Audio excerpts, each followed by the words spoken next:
मित्रांनो, उद्धव ठाकरे यांच्या शिवसेनेमधून 6 खासदार फुटले आणि ते एकनाथ शिंदे गटासोबत गेले.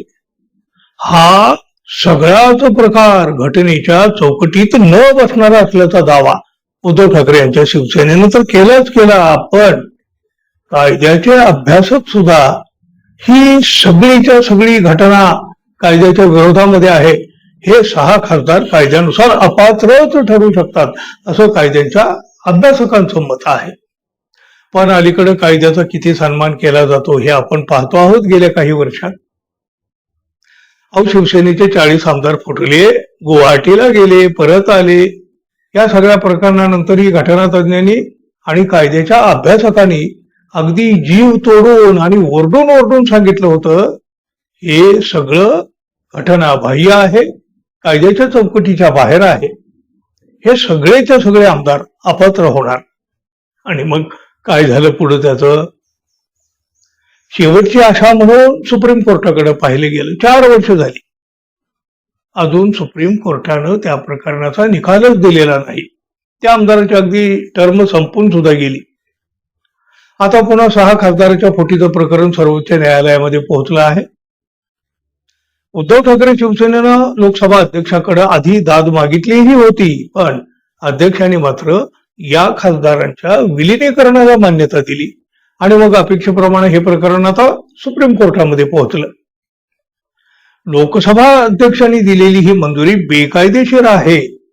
या निर्णयामुळं गद्दारांना जनमताचं अवमान करण्याची संधी मिळत आहे असं शिवसेनेचं म्हणणं आहे.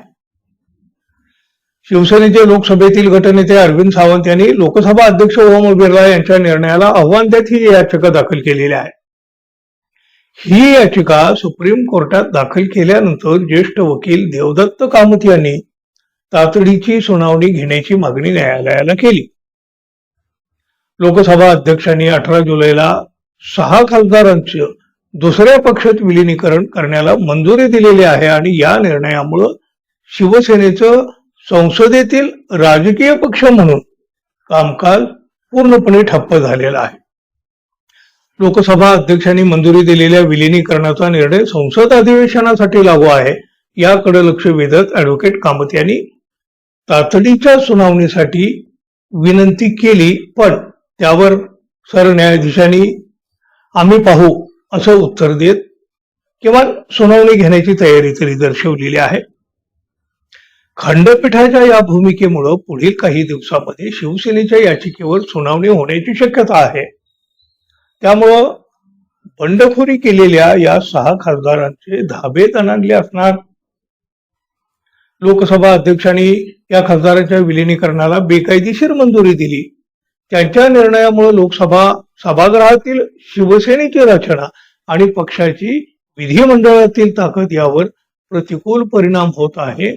या खासदारांना प्रत्येक सरत्या दिवसामध्ये निवडणुकीतील जनादेशाचा अवमान करण्याची आणि प्रतिस्पर्धी राजकीय पक्षाचा भाग म्हणून फसवणुकीनं कामकाज करण्याची संधी मिळत आहे.